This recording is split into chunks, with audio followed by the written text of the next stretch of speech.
আমরা এখানে যে অবস্থানে আছি, ধোয়ারার মানুষও আমাদের চাইতে ভালো নেই। তাদের প্রতি কৃতজ্ঞতা আমাদেরকে জানাতেই হয়। অল্প সময়ের মধ্যে তারা যে সম্মান আমাদেরকে দেখিয়েছেন, ধোবাউড়ার একটি কেন্দ্র আমরা ফেল করিনি, সবগুলো কেন্দ্রে পাশ করেছিলাম। আমার সকল কিছুর বুনিয়াদ কিন্তু এই যে আপনারা।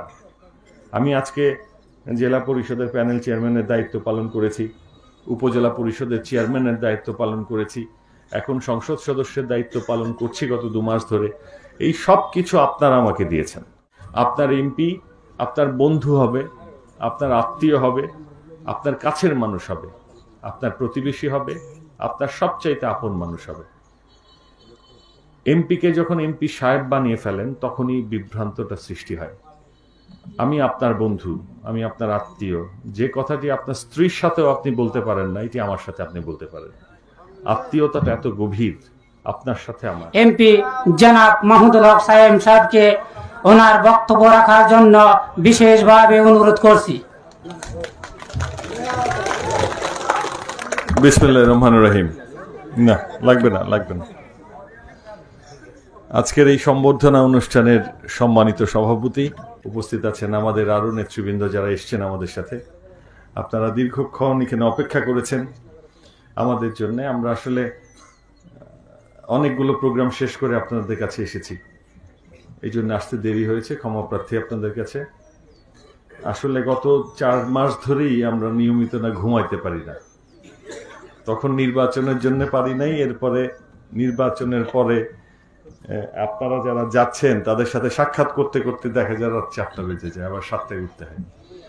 শারীরিকভাবে খুব মানে একটু কষ্টের মধ্যে আছি। ঢাকায় যায় ভাবলাম ঘুমায়, ওইখানেও আমরা হালুয়াঘাটের মানুষ, দুবারের মানুষ চলে যায়। তো বিষয়টা হচ্ছে যে এটা একটা ভালো লাগার বিষয়, এইটা অবশ্যই ভালো লাগার বিষয়। এখন আর মানুষ ছাড়া থাকতেও পারি না, যে কেউ নাই কেন, এখনো আসে না কেন, এখন এইটা হয় ভিতরের অবস্থাটা। যাই হোক, আজকে আপনারা যারা এখানে উপস্থিত হয়েছেন, গত 7 তারিখের নির্বাচনে একটা পরিবর্তনকে সামনে রেখে আপনারা সবাই ঐক্যবদ্ধ হয়েছিলেন, একটা পরিবর্তনের কথা বলেছেন। হালুয়াঘাটে ধোবাউড়াতে একটি পরিবর্তন হয়েছে। এই পরিবর্তনের অর্থ হচ্ছে একটি, যে হালুয়াঘাট আর ধোবাউড়ার আর্থসামাজিক অবস্থার পরিবর্তন করা। এটা হচ্ছে আমাদের লক্ষ্য এবং উদ্দেশ্য। যে প্রতিশ্রুতি দিয়ে আপনাদের কাছ থেকে ভোট নিয়েছি, সেই প্রতিশ্রুতি বাস্তবায়নের জন্য আমরা ঐক্যবদ্ধভাবে কাজ করে যাচ্ছি। ইতিমধ্যেই আমরা কিছু মাস্টার প্ল্যান দাঁড় করিয়েছি, যে আসলে আমাদের কোন কোন ইউনিয়নে কি কি প্রয়োজন, কি কি দরকার। এত বেশি কাজ আমাদের জন্য রেখে যাওয়া হয়েছে পুরনো নেতৃত্ব, এটা আসলে খুব বোঝার মতো মনে হয়, পাহাড়ের মতন বোঝা এটা আমাদের কাছে। ধরেন হালুয়াঘাটে আর ধোবাউড়াতে 1600 কিলোমিটার ভিলেজ রোড আছে, রাস্তা, গ্রামীণ সড়ক। তার মধ্যে মাত্র 300 কিলোমিটার রাস্তা পাকা হয়েছে, এখনো 1300 কিলোমিটার রাস্তা পাকা করা বাকি। অনেক জায়গায় ব্রিজ কালভার্ট হয়নি, স্কুল কলেজের বিল্ডিংগুলো আমরা এখনো করতে পারিনি। অনেক কাজ, অনেক কাজ। এই যে আজকে ফুলের মালা দিয়ে আমাকে বরণ করেন, এই কাজ যদি না করতে পারি আপনি তো আমার সামনে আসবেন না। সুতরাং এটি আমাদের জন্য খুব দুশ্চিন্তার কারণ। পৃথিবীর অর্থনৈতিক অবস্থা, দেশের অর্থনৈতিক অবস্থা খুব ভালো এটা আমি বলবো না, যার কারণে আমরা খুব দুশ্চিন্তার মধ্যে আছি। তারপরেও আল্লাহকে সাক্ষী রেখে সামনের দিকে এগোচ্ছি। ভেতরে পরিষ্কার থাকলে আল্লাহ নজর দেন, এটা আমি বিশ্বাস করি। তা আজকে আপনারা যারা এখানে উপস্থিত হয়েছেন, আমাদের নেতৃবৃন্দ কথা বলেছেন, ধুরাইল ইউনিয়নের অভাবগুলোর কথা বলেছেন। আমরা এগুলোকে লিপিবদ্ধ করব এবং একসাথে আমরা কাজে নামব। আপনারা অধৈর্য হবেন না, সবাই ধৈর্য ধরবেন। আমরা যে লক্ষ্যমাত্রা নিয়ে সামনের দিকে এগুচ্ছি, এগুলো ইনশাল্লাহ আমরা বাস্তবায়ন করতে পারবো। বিদ্যুতের একটি অবস্থা পরিবর্তন হয়েছে, আপনারা দেখেছেন। আমরা আরো পরিবর্তন করতে যাচ্ছি। আমরা এমন একটি অবস্থানে নিয়ে যেতে চাই বিদ্যুৎকে, যে হালুয়াঘাটের মানুষ ভুলেই যাবে যে বিদ্যুৎ যায়, ওরকম একটা অবস্থানে আমরা নিয়ে যেতে চাচ্ছি। আমরা ইতিমধ্যেই কিছু কার্যক্রম হাতে নিয়েছি, আরো 3-4টা সাবস্টেশন নির্মাণের চিন্তা করছি। একটা হচ্ছে আমাদের ওই গবরাকুড়ায়, আরেকটা হচ্ছে আমাদের এই যে কংস নদীর পাড়ে আমাদের সরচাপুরে একটা সাবস্টেশন আছে। আর 2টা যদি নির্মাণ করে ফেলতে পারি, তখন দেখবেন যে বিদ্যুৎ আর আমাদের এখান থেকে যাবে না। ইতিমধ্যেই আমরা এগুলো নিয়ে কার্যক্রম শুরু করেছি। রাস্তাঘাটগুলোর তালিকা আমরা ইতিমধ্যে নিরূপণ করেছি যে কোন কোন রাস্তাগুলো আসলে বেশি গুরুত্বপূর্ণ, সেগুলো নিয়ে আমরা মাঠে কাজ করছি।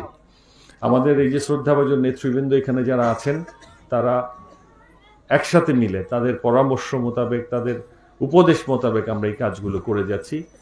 এবং আমি বিশ্বাস করি যে মাননীয় প্রধানমন্ত্রীর কাছে আমরা এগুলো প্রস্তাবগুলো উপস্থাপন করলে উনি আমাদের দিকে অবশ্যই ফিরে তাকাবেন। আমাদের বন্যার সমস্যা, এটা আমাদের জন্য একটি প্রকট সমস্যা। ধুবাউড়া হালুয়াঘাটে যেখানে 90 জন মানুষ কৃষিজীবী, সেখানে এই যে আগাম বন্যা আমাদের ফসলের ক্ষতি করে, এই বন্যার কারণ আমাদেরকে খুঁজে বের করতে হবে। আমরা ইতিমধ্যে এটা খুঁজে বের করেছিও। আমরা যদি এই যে কংসের বাঁধ শক্ত করে না বাঁধতে পারি, উজানের নদীগুলো যেগুলো নেমে এসেছে এগুলো যদি নব্যতা ফিরাতে না পারি, তাহলে এই বন্যা আটকানো যাবে না। আমরা ইতিমধ্যে পানি উন্নয়ন বোর্ডের সাথে কথা বলেছি এবং পানি উন্নয়ন বোর্ডকে নিয়ে আমরা ইতিমধ্যে একটি সার্ভে টিম আগামী সপ্তাহ থেকে কাজ করা শুরু করবে, যে কোথায় কোথায় বাঁধ দরকার, কোথায় কোথায় নদী খনন করা দরকার, কোথায় কোথায় স্লুইস গেট দরকার। এটি আসলে একটা বিশাল পরিকল্পনার বিষয়। আমরা এখানে যে অবস্থানে আছি, ধুবাউড়ার মানুষও আমাদের চাইতে ভালো নেই। তাদের প্রতি কৃতজ্ঞতা আমাদেরকে জানাতেই হয়। অল্প সময়ের মধ্যে তারা যে সম্মান আমাদেরকে দেখিয়েছেন, ধুবাউড়ার একটি কেন্দ্রেও আমরা ফেল করিনি, সবগুলো কেন্দ্রে পাশ করেছিলাম। মানুষ পরিবর্তনের কথা বলেছেন এবং বলেছেন বলেই সবাই ঐক্যবদ্ধ হয়েছে আমরা হালুয়াঘাট আর ধুবাউড়াতে। আমি আমার বক্তব্য আর বেশি দীর্ঘায়িত করব না, 2-3টি কথা বলে যাচ্ছি। আপনার এমপি আপনার বন্ধু হবে, আপনার আত্মীয় হবে, আপনার কাছের মানুষ হবে, আপনার প্রতিবেশী হবে, আপনার সবচাইতে আপন মানুষ হবে। এমপিকে যখন এমপি সাহেব বানিয়ে ফেলেন, তখনই বিভ্রান্তটা সৃষ্টি হয়। আমি আপনার বন্ধু, আমি আপনার আত্মীয়, যে কথাটি আপনার স্ত্রীর সাথেও আপনি বলতে পারেন না, এটি আমার সাথে আপনি বলতে পারেন। আত্মীয়তাটা এত গভীর আপনার সাথে আমার। এই আত্মীয়তার বন্ধন যদি নষ্ট হয়ে যায়, তখন দেখবেন যে আপনি আমার কাছ থেকে দূরে সরে যাচ্ছেন। আমার সকল কিছুর বুনিয়াদ কিন্তু এই যে আপনারা। আমি আজকে জেলা পরিষদের প্যানেল চেয়ারম্যানের দায়িত্ব পালন করেছি, উপজেলা পরিষদের চেয়ারম্যানের দায়িত্ব পালন করেছি, এখন সংসদ সদস্যের দায়িত্ব পালন করছি গত 2 মাস ধরে। এই সব কিছু আপনারা আমাকে দিয়েছেন। সুতরাং আপনাদেরকে বাদ দিয়ে আমি চিন্তা করতে পারি না এবং কখনো চিন্তা করিও না। সুতরাং আমাকে যখন প্রয়োজন মনে করবেন, যখন দরকার মনে করবেন, মাঝখানে কাউকে খোঁজার দরকার নেই, সরাসরি আমার কাছে চলে যাবেন। আমার ফোন নাম্বার আপনাদের কাছে আছে, আমাকে ফোন করবেন। এখন একটা জিনিস, যে আপনি আমাকে একবার টেলিফোন করে পেলেন না, মন খারাপ করার কোনো কারণ নাই। 6.5 লক্ষ মানুষে আমাকে খোঁজে, এটাও মাথায় রাখতে হবে। ধুবাউড়া আমি যেখানে দাঁড়িয়ে আছি, ওখান থেকে যদি আমি দক্ষিণ মাইজপাড়ায় যাই, তাহলে আমার সময় লাগবে 40 মিনিট, মানে ময়মনসিংহের চেয়েও দূরে। এটা আমার ধুবাউড়ার শেষ প্রান্তটা। তো ময়মনসিংহে যেতে লাগে 50 মিনিট, দক্ষিণ মাইজপাড়ায় যেতে আমার পৌঁছতে সময় লাগে 40-45 মিনিট, এত দূরে। আমাদের এই বৃহৎ অঞ্চলে 6.5 লক্ষ মানুষ আমরা বসবাস করি। এই 6.5 লক্ষ মানুষেরই একটা নতুন আশা সঞ্চার হয়েছে যে হালুয়াঘাট আর ধুবাউড়াতে একটা পরিবর্তন হবে। এটা তারা আশা সঞ্চার করেছে মনের মধ্যে। সুতরাং আমাদের কাছে যে দাবি, যে যে মানে যে এক্সপেকটেশন, এটা অনেক বেশি মানুষের, অনেক বেশি। এখন এইটিকে ফুলফিল করার কাজটি আপনাদেরকে সাথে নিয়ে আমাকে করতে হবে। আমি 3-4 ঘন্টা ঘুমাই, বেশি ঘুমাতে পারি না, সুযোগ নাই আসলে। এই যে মাঝে বিকাল হলে না পরিশ্রান্ত হতে থাকি আস্তে আস্তে। এই যে কালকে রাতে এসে ঘুমিয়েছি 5টায়, সকালে উঠেছি 7:30টায়, তাই ঘুম হইল 2.5 ঘন্টা। তাহলে আজকে ওই যে আমরা এখান থেকে যাব, আমাদের বাড়িতে অন্তত 500-600 মানুষ বসে আছে, তাদের সাথে একটা মিটিং আছে, আমরা এটা করব। প্রত্যেকটা আবার ধুবাউড়াতে যাব, আরো 3-4টা ধর্মসভা আছে ওখানে, দেখা যাবে আজকেও 3টা-4টা বেজে যাবে। তারপরেও আমাকে প্রয়োজন মনে করলে একবার খুঁজে না পেলে আরেকবার খুঁজবেন, একবার ফোনে না পেলে আরেকবার চেষ্টা করবেন। আমি কিন্তু বিরক্ত হই না, আমার বিরক্ত হওয়ার কোনো কারণ নাই। আল্লাহ তাআলা যে দায়িত্ব আমাকে দিয়েছেন, আপনারা যে দায়িত্ব আমাকে দিয়েছেন, এই দায়িত্বে যদি আমি অবহেলা করি, তাহলে আল্লাহ আমাকে ক্ষমা করবেন না। সুতরাং আমি আমার দায়িত্ব সম্বন্ধে সচেষ্ট আছি। আমি জানি যে কি দায়িত্ব পালন আমাকে করতে হবে। আমি সততার সাথে যাতে থাকতে পারি, সুস্থ যাতে থাকতে পারি, এই জন্য আমি আপনাদের কাছে দোয়া চাইলাম। আমি কৃতজ্ঞতা জানাই আপনাদের কাছে, আমি ধন্যবাদ জানাই আপনাদেরকে যারা আমাকে এই বিপুল পরিমাণ ভোট দিয়ে একটি বাজে শক্তির বিরুদ্ধে আপনারা ঐক্যবদ্ধ হয়েছেন এবং আমাকে এমপি নির্বাচিত করেছেন। এটা অনেক বড় শক্তির দরকার ছিল, মানসিক অনেক জোরের দরকার ছিল।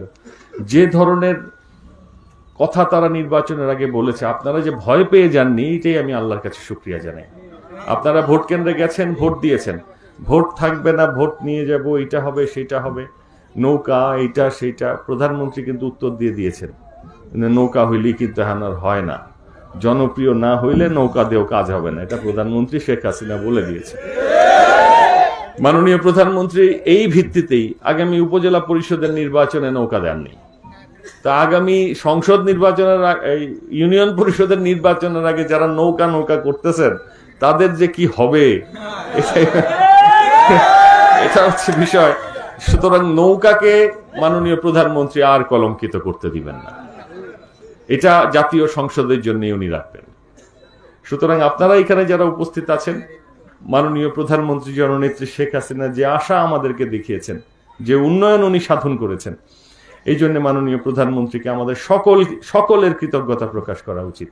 আজকে আমরা আমাদের কৃষকরা বিদ্যুতের জন্য কষ্ট করছে না, সারের জন্য কষ্ট করছে না, আমাদের মানুষ রাস্তাঘাটগুলো করে দিচ্ছেন। এখন আমি আনতে পারিনি, এটা তো আমার ব্যর্থতা, এটা তো শেখ হাসিনার ব্যর্থতা না। আমি মাননীয় প্রধানমন্ত্রীকে বোঝাতে পারিনি যে আমার এটা প্রয়োজন, এখন কিন্তু আমি বুঝাই যে আমার এটা নাই কিন্তু। সুতরাং উনি আমাদের প্রতি অত্যন্ত দয়ালু, উনি অত্যন্ত আন্তরিক, ওনার কাছে চাইলে উনি না করেন না, ওনাকে বুঝিয়ে বললে উনি এই কাজটা আমাদেরকে করে দেন। সুতরাং সবাই ভালো থাকবেন, সুস্থ থাকবেন। অনেকক্ষণ কষ্ট দিয়েছি আপনাদেরকে। আমার কাছে প্রয়োজন যখন মনে করবেন, যে প্রয়োজনটাই মনে করবেন, দয়া করে আমার কাছে চলে আসবেন। আমি আসলে খুব পরিশ্রান্ত, নাইলে হয়তো আরো কিছুক্ষণ কথা বলতাম আপনাদের সাথে। আপনাদের কাছ থেকে আজকের মতো বিদায় নিচ্ছি। যে কোনো প্রয়োজনে এই এমপি কে আপনি পাবেন, আর কাউকে পান আর না পান, আপনার সাথে আমি আছি, আপনার পাশে আমি আছি। এটা একেবারে আগামী 58 মাস, 2 মাস চলে গেছে ইতিমধ্যে, 60 মাসের মধ্যে 2 মাস গেছে, আরো 58 মাস আমি আপনার এমপি। সুতরাং আমাকে আপনি পাবেন, এই আশাবাদ ব্যক্ত করে আপনাদের সুস্বাস্থ্য এবং দীর্ঘায়ু কামনা করে আজকের মতন আমি আমার বক্তব্য এখানে শেষ করছি। জয় বাংলা, জয় বঙ্গবন্ধু, জয় হোক বাংলার মেহনতি মানুষের। সবার আগে সর্বশেষ সংবাদ পেতে আমাদের চ্যানেলটি সাবস্ক্রাইব করে বেল আইকনে ক্লিক করে রাখুন। ধন্যবাদ।